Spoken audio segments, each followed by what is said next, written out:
Welcome to RM biology WB NEET UG counselling related আরো একটি ভিডিওতে তোমাদের স্বাগত।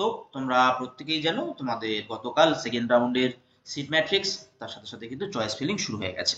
আজকের ভিডিওতে আমি ডিসকাস করব যে সিট ম্যাট্রিক্স দেওয়ার পর সেকেন্ড রাউন্ডের এক্সপেক্টেড কাট অফ কত হতে পারে, কারণ সেকেন্ড রাউন্ডে কিন্তু কোনো সিট কনভার্সন হয়নি, সেই কাট অফটা আমি যেটা আগে বলেছিলাম তার থেকে কিন্তু একটু কমে যাবে, অর্থাৎ কমে যাবে বলতে বেড়ে যাবে আর কি।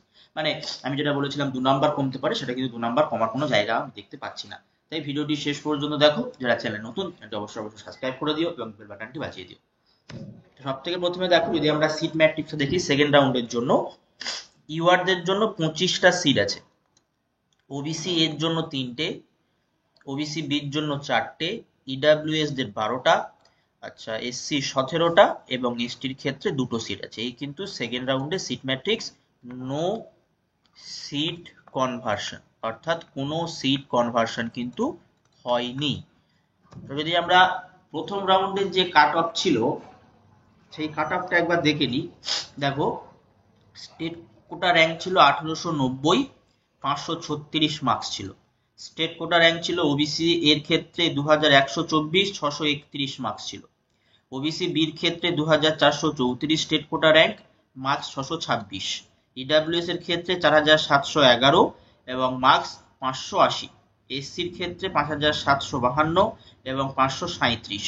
আর এসটির ক্ষেত্রে 8022 ছিল এবং 300 ছিল। কিন্তু এবারে যে সেকেন্ড রাউন্ডের যে ভেরিফায়ার লিস্ট দেওয়া হয়েছে সেখানে কিন্তু স্টেট কোটা র্যাঙ্কটা যারা ফার্স্ট রাউন্ডেও ছিল প্লাস সেকেন্ড রাউন্ডে পার্টিসিপেট করছে, র্যাঙ্কটা কিন্তু অনেকটা এগিয়েছে। যেমন 1700 যার র্যাঙ্ক ছিল তার 1100 হয়ে গেছে এইভাবে। এবার যদি আমরা সেকেন্ড রাউন্ডের কাট অফটা প্রেডিক্ট করি, যা দেখো ইউআর ক্যান্ডিডেট যার এআইআর 40,308 এবং তার স্টেট কোটা র্যাঙ্ক এই পার্টিকুলার সেকেন্ড রাউন্ডের লিস্ট হিসাবে তার কিন্তু 1274, মার্কস কত 635, অর্থাৎ ছিল 636, এবারে কিন্তু সেটা 635 হতে পারে। ঠিক আছে, 1 নাম্বার হেরফের হতে পারে।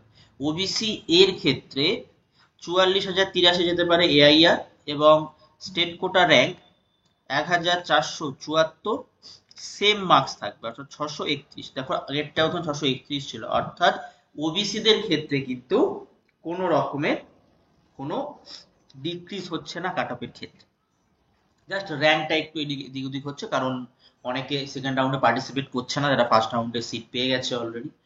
ওবিসি বি 49,212 এবং তোমাদের এসকিউ যাবে 1773 এবং মার্কস 625। অর্থাৎ যদি আমরা ফার্স্ট রাউন্ডের ক্ষেত্রে দেখি, দেখো 1 নাম্বার কমেছে, 1 নাম্বার।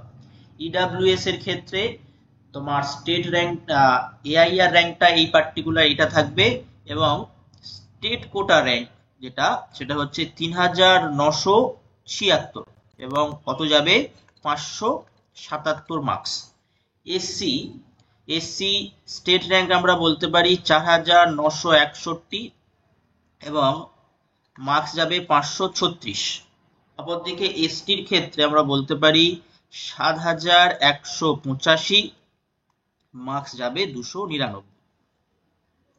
তো মোটামুটি এইটা সেম থাকছে, নো চেঞ্জ ওবিসি এর ক্ষেত্রে। এটার ক্ষেত্রে কিন্তু 626 ছিল। আমি যদি ইডাব্লিউএস এর ক্ষেত্রে দেখি, দেখো 3 নাম্বার হেরফের করেছে। আমি যেটা বলেছিলাম যে +3 করে রাখতে পারো, সেটাই কিন্তু হচ্ছে। ওবিসির ক্ষেত্রে তারপরে এসসির ক্ষেত্রে দেখো 1 নাম্বার 537 ছিল, এটার ক্ষেত্রে 580 ছিল আর এটার ক্ষেত্রে কিন্তু 300 ছিল রাউন্ড 1 গুলোতে। তো এইভাবে তোমাদের রাউন্ড 2 তে এটা অ্যাপ্রক্স একটা যেতে পারে বা এক্সপেক্টেড। এবার যারা রাউন্ড 3 তে অংশগ্রহণ করবে সেই সময় কিন্তু তোমাদের সিট কনভার্সনটা হয়ে যাবে, সেই সময় কিন্তু কাট অফটা আরো নিচের দিকে নামবে। তাই যারা সেকেন্ড রাউন্ডে নিজেদের ডিজায়ার কলেজ পাচ্ছ না তারা কিন্তু থার্ড রাউন্ডে পার্টিসিপেট করতে পারো। তো আজকের ভিডিওটি এই পর্যন্ত। এছাড়াও যদি কোনো থ্রেড থাকে অবশ্যই কমেন্ট বক্সে কমেন্ট করো এবং কমেন্ট বক্সে কিছু সোশ্যাল মিডিয়ার লিংক দেওয়া থাকবে, আমাকে ফলো করতে পারো এবং পার্সোনাল ভাবে যোগাযোগ করো।